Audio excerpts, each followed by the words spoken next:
हमारे इस चैनल मैथिली गंगा को लाल बटन दबाकर सब्सक्राइब करें व घंटी के निशान का बटन दबाएं ताकि सभी नए वीडियो आप तक तुरंत पहुंचे बिल्कुल मुफ्त।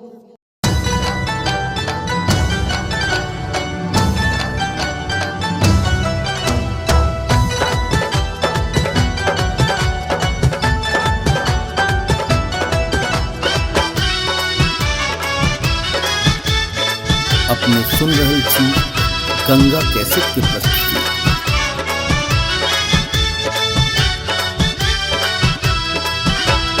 अवधक सुत हरि वारिद शामल हमर जान की गोर है। अवधक सुत हरि वारिद शामल हमर जान की गोर है। अनुपम छवि मैथिली रघुवर के देखत जनक विभोर है। अनुपम छवि मैथिल रघुवर के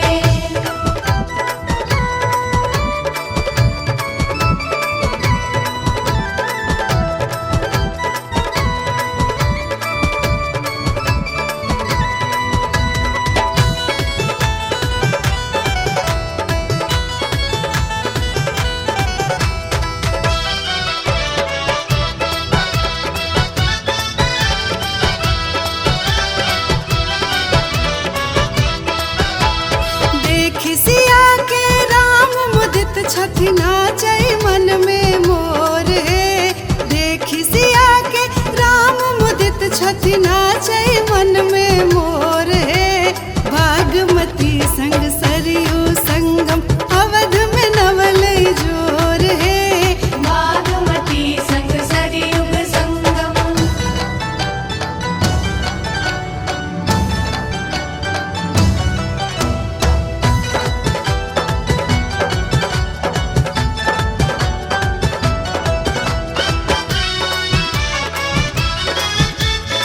अपने सुन रहे छी गंगा कैसेट की प्रस्तुति।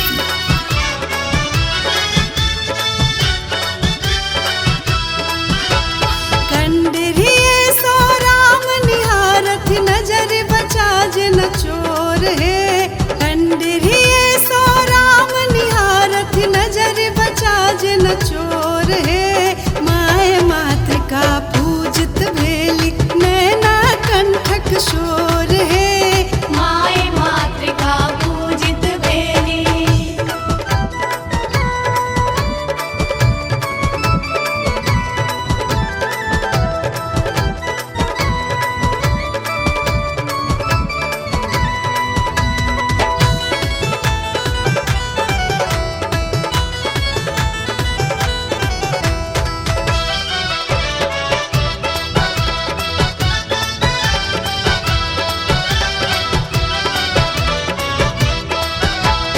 दानक काल में बेटी सीता लपटल बापक कोर है। दानक काल में बेटी सीता लपटल बापक कोर है।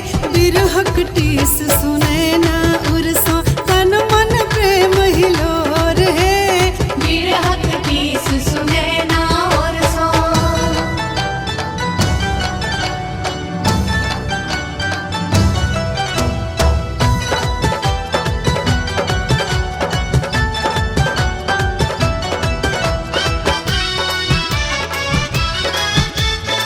अपने सुन रहे छी गंगा कैसेट की प्रस्तुति।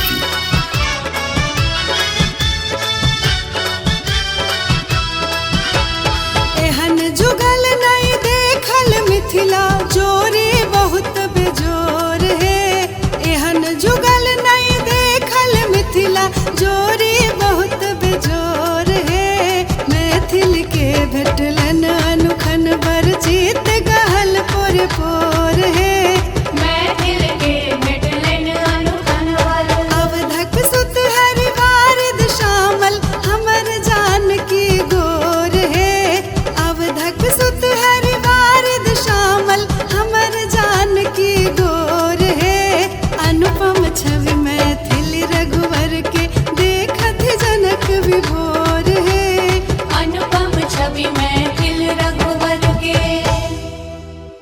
हमारे इस चैनल मैथिली गंगा को लाल बटन दबाकर सब्सक्राइब करें व घंटी के निशान का बटन दबाएं ताकि सभी नए वीडियो आप तक तुरंत पहुंचे बिल्कुल मुफ्त।